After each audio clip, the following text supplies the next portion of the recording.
The building I worked in wasn't the kind of place people talked about. No legends, no ghost stories, no strange rumors.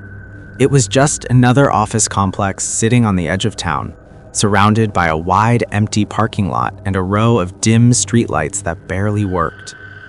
During the day, it was full of life, employees walking in and out, phones ringing, elevators moving constantly. But at night, it became something else entirely. My name is Daniel, and for about 6 months, I worked there as the night security guard.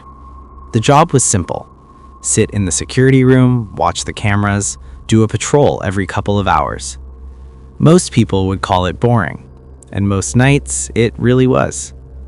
The building had 6 floors and around 30 cameras covering the hallways, stairwells, lobby, and parking garage. From my desk, I could see everything through a wall of monitors glowing in the dark. At least, that's what I believed at the time. My shift started at 10 p.m. By midnight, the entire building would usually be empty. The cleaning crew left around 11:30. After that, the place felt like a giant hollow shell. Just long hallways, humming lights, and the faint echo of the ventilation system. I got used to the quiet pretty quickly. Sometimes I'd drink coffee and watch the monitors. Sometimes I'd walk the floors just to stretch my legs. Nothing unusual ever happened until one night in late November. I remember the exact time because I looked at the clock when it started. 1:42 a.m. The building had been completely silent for hours. I was sitting in the security room flipping between camera feeds when something strange caught my attention. At first, it was so small I almost ignored it. Just a flicker of movement on one of the monitors. Camera 12, the hallway on the 3rd floor. I glanced at the screen for a second. Then I went back to scrolling through the other cameras.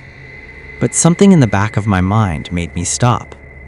I slowly looked back at camera 12. The hallway was empty, perfectly still. Rows of office doors lined both sides of the corridor. Fluorescent lights buzzed overhead, casting that pale white glow you only see in office buildings late at night. Nothing seemed wrong. Still, I could have sworn I saw something move. I leaned forward in my chair and stared at the screen a little longer. Maybe my eyes were just tired. Night shifts do weird things to your vision. Sometimes shadows look like people. Sometimes reflections move when nothing actually changed. So I shrugged it off and took a sip of coffee. A few minutes passed. Then the movement happened again. This time I didn't miss it. Something had just crossed the far end of the hallway. Not fast, slow, like someone walking past the camera. My first thought was simple. Someone must still be in the building. It happened occasionally. Employees working late sometimes forgot to sign out. So I grabbed the radio from the desk and spoke into it.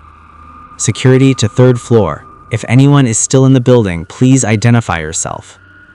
My voice echoed faintly through the empty hallways.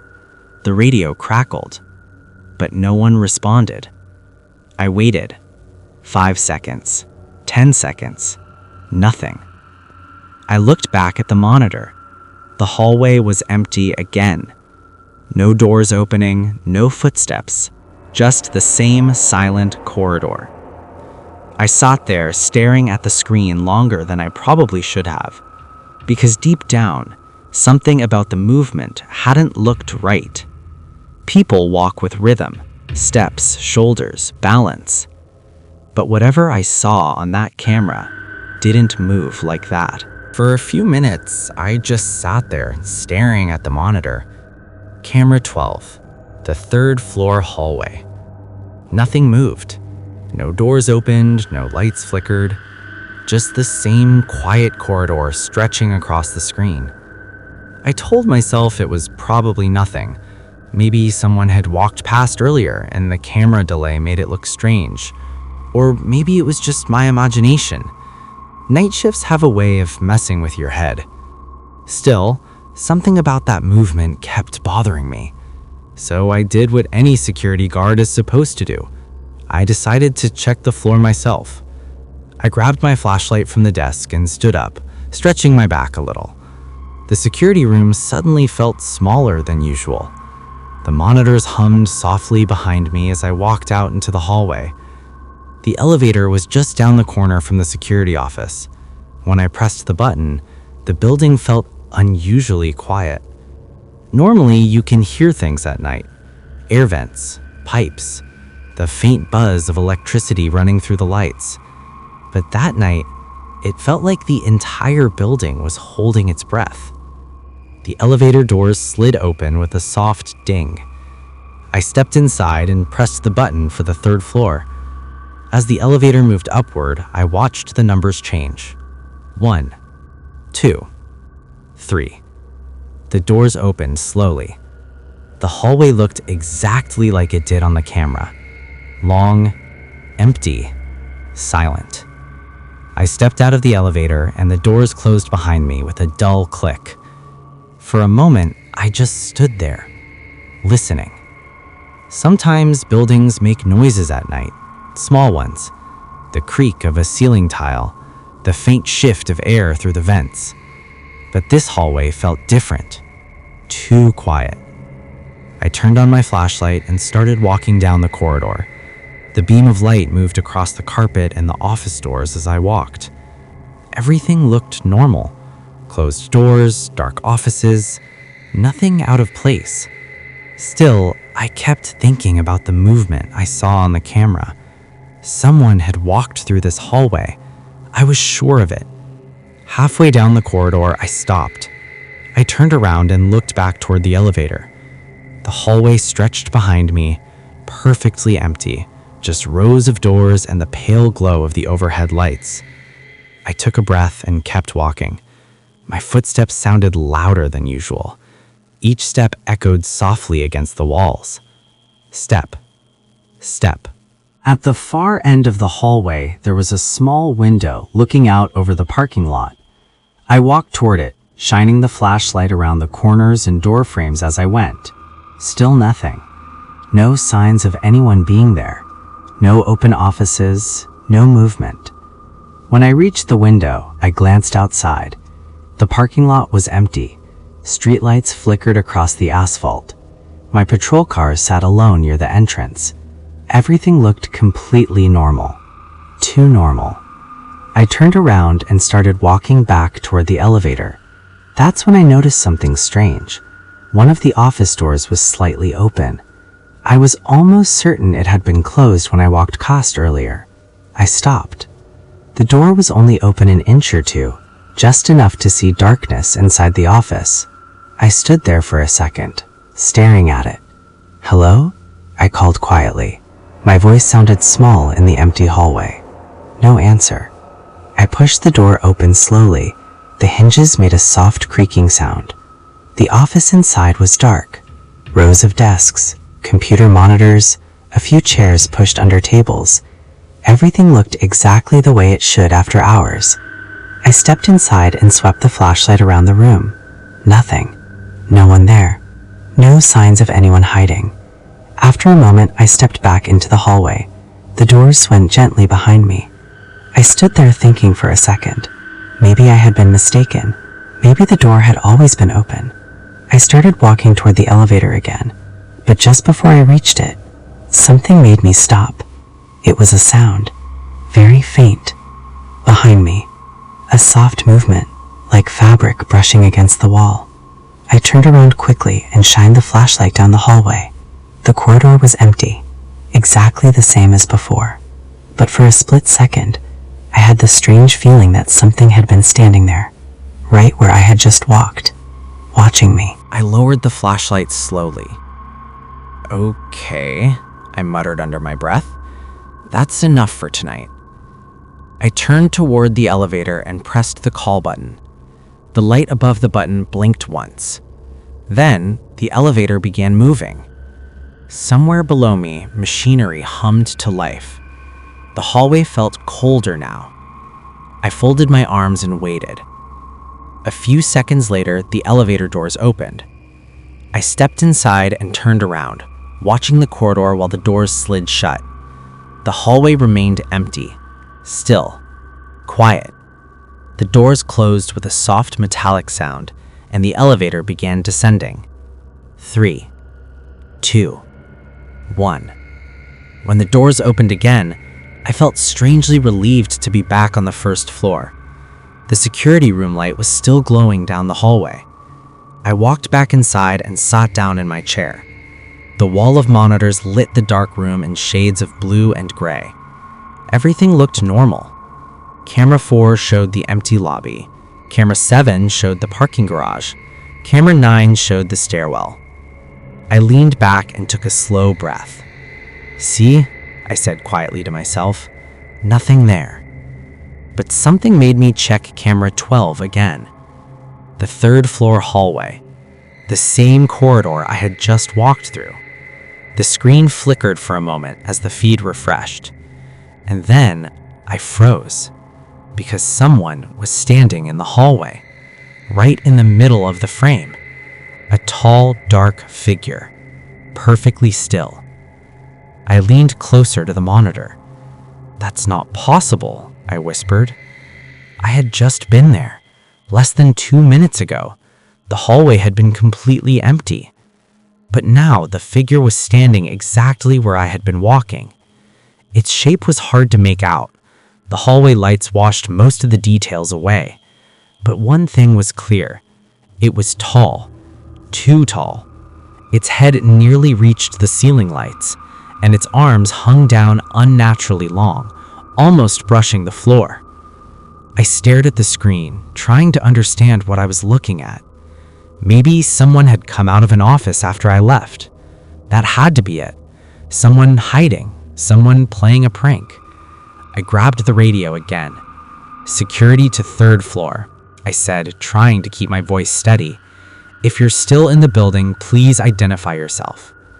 The radio crackled softly. No response. I watched the monitor. The figure didn't move. It just stood there, facing the camera.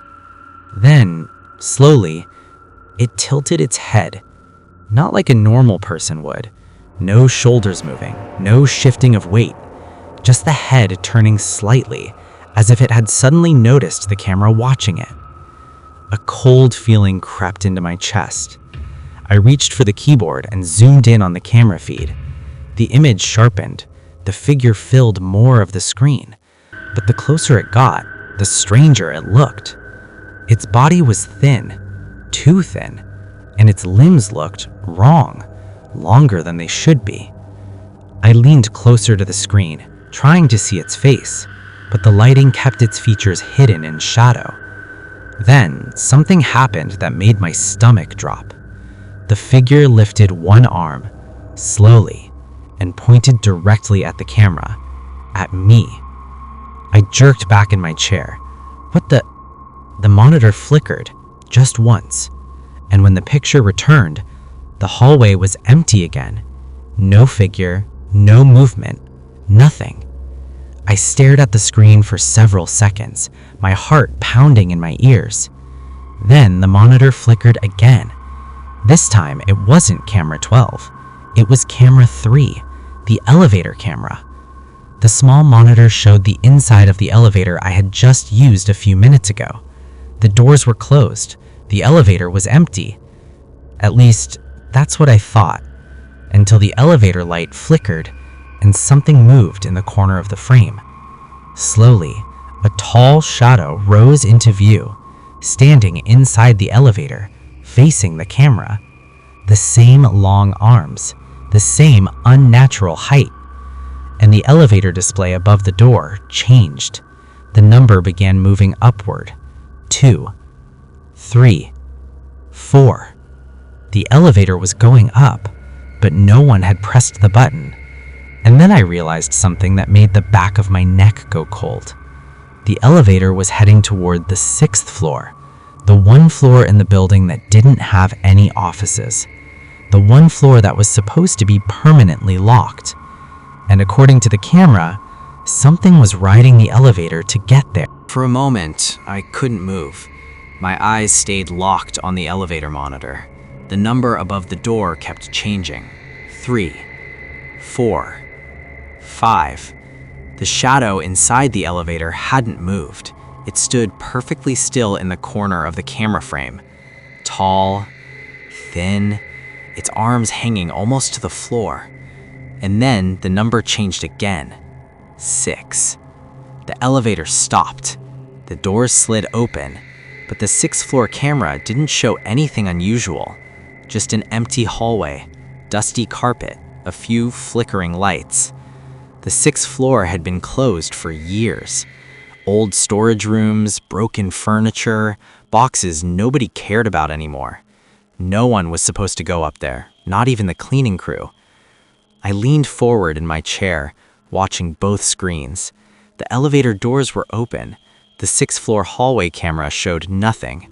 But slowly, very slowly, something moved at the edge of the frame. A long shadow stretched across the hallway floor. Then the figure stepped out of the elevator. I felt my throat go dry. Up close on the camera, it looked even worse. Its body was tall and narrow, almost skeletal. The limbs were too long, too thin. The way it walked was wrong.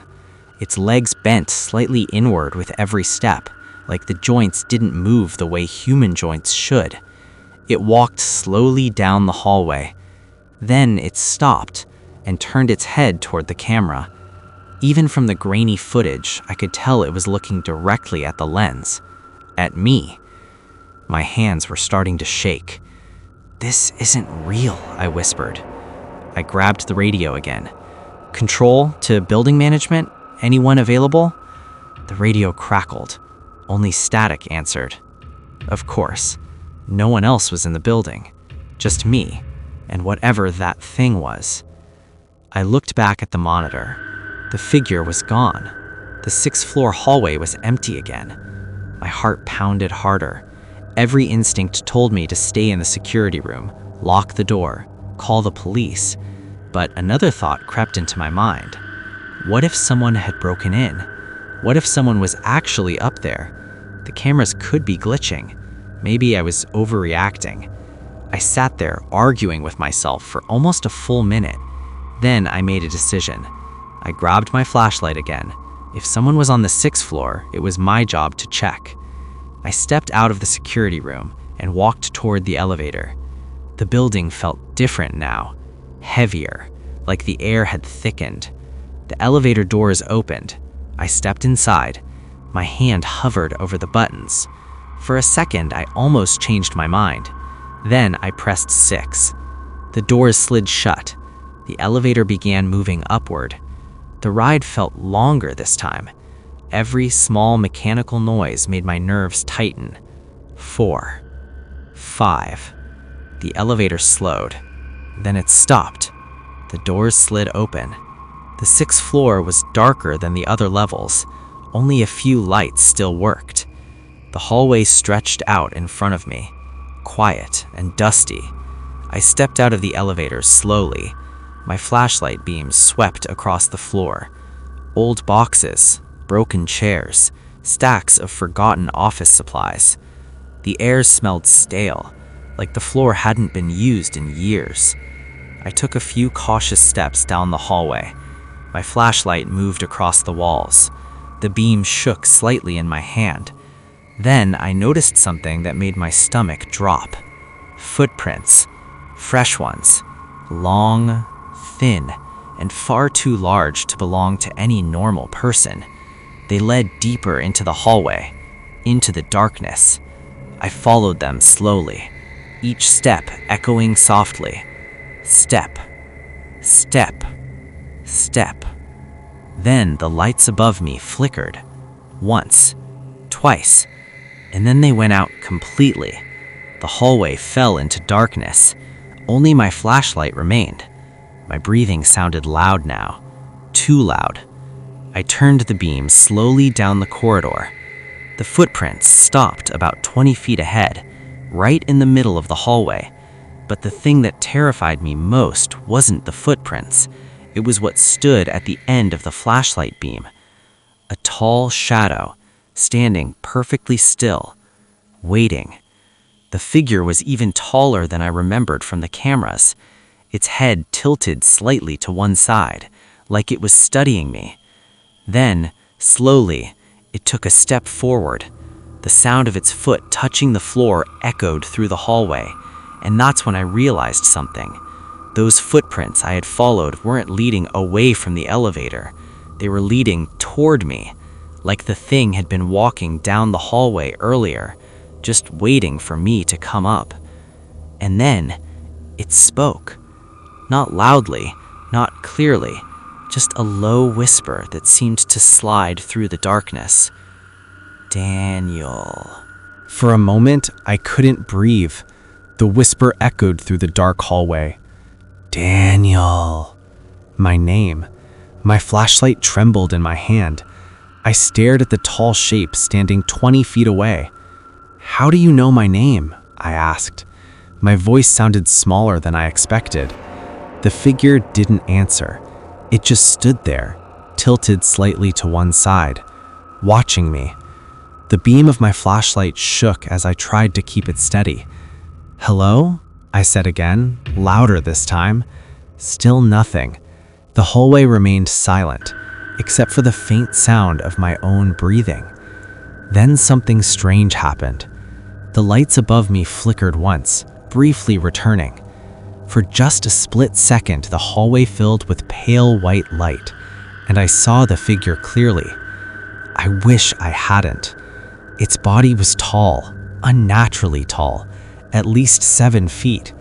Its limbs were thin and stretched too long. The arms hung nearly to its knees. But the worst part was its face, because it didn't have one. Just smooth gray skin where a face should be. The lights flickered again, and the hallway fell back into darkness. Only my flashlight remained. My heart was pounding now. Every instinct told me to turn around and run for the elevator, but my feet refused to move. The figure took a step forward. The sound of its foot touching the floor echoed down the hallway. Step, then another. Step. Slow. Deliberate. It was getting closer. Stop, I said quickly. My voice cracked. Stay right there. The figure didn't listen. It took another step, and then another. The beam of my flashlight suddenly flickered. My stomach dropped. Not now, I muttered. The light dimmed for a moment, then brightened again. When the beam steadied, the hallway looked empty. The figure was gone. I spun around quickly, shining the flashlight behind me. Nothing, just darkness and dusty boxes stacked along the wall. Where did you go? I whispered. My voice echoed softly. Then the flashlight flickered again. This time, when the beam came back, the figure was standing much closer, only 10 feet away now. I stumbled backward. How did you... The words caught in my throat, because the figure had changed. The smooth, blank face was gone. In its place, there was a face now, but it wasn't a normal one. It was blurry, like a reflection in distorted glass. And slowly, the features began to form.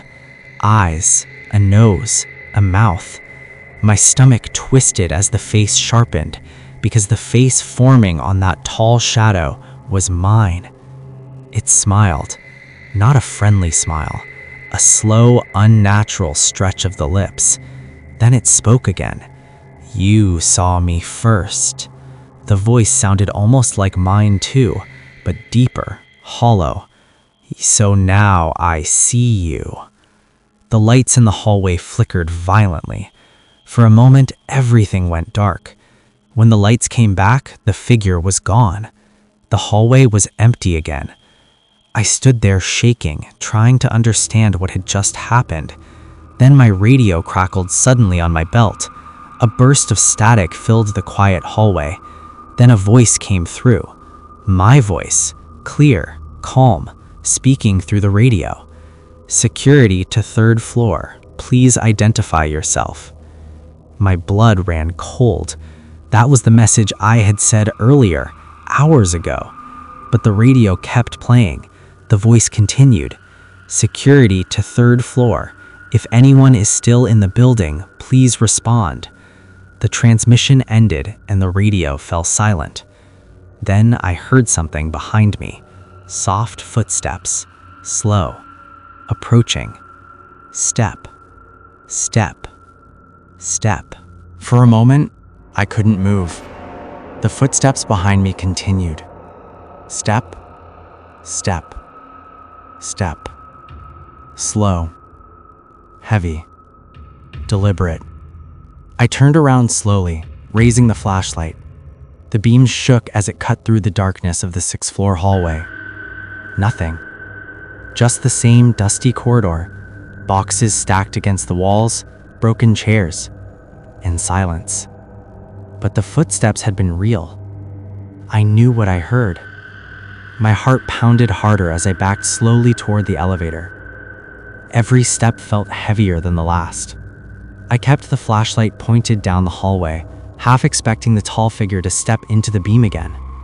But nothing appeared. When I finally reached the elevator, I pressed the button quickly. The light above it blinked. The elevator began moving. Somewhere deep in the building, machinery hummed. The wait felt endless. Then the doors slid open. I stepped inside immediately and pressed the button for the first floor. The doors closed. The elevator began descending. 6, 5, 4. I leaned against the wall, trying to steady my breathing. "What just happened?" I whispered. No answer, just the quiet hum of the elevator. 3, 2, 1. The doors opened. I stepped out and hurried down the hallway toward the security room.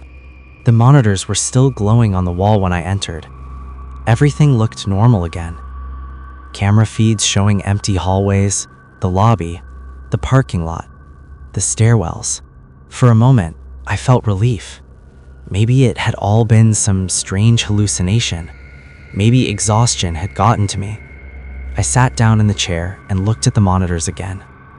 Then something on the screen made my stomach drop. Camera 12, the third floor hallway. Someone was standing there. A tall figure, perfectly still. I leaned closer to the monitor. "No," I whispered. "That's not possible." Because the figure wasn't standing in the hallway. It was standing in front of the camera, so close its face filled most of the screen. And the face was clear now.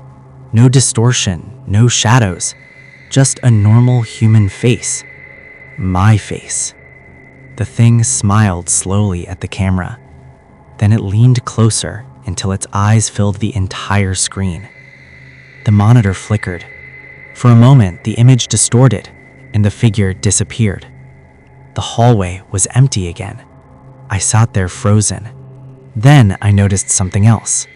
Camera 1, the security room camera, the one mounted behind me. It showed the back of my chair, the monitors, the room, and someone sitting in my seat, watching the screens. A tall shadow, with long arms, and a familiar face. I turned around slowly. The chair behind me was empty. No one there. My heart raced as I looked back at the monitor. Camera 1 still showed the shadow sitting in the chair, watching the screens, watching me. Then the shadow leaned forward and spoke, through the radio on the desk. "Security to third floor." My voice, perfectly clear, perfectly calm. "If anyone is still in the building, please respond." The transmission ended, the monitor flickered, and the shadow on the screen slowly turned its head, looking directly at the camera, looking directly at me. Then it smiled, and that's when I realized something that still keeps me awake at night. The camera timestamp on the recording wasn't showing the present. It was showing tomorrow night, which means, according to the security footage, I'm scheduled to come back to work. And when I do, the thing sitting in my chair will already be there.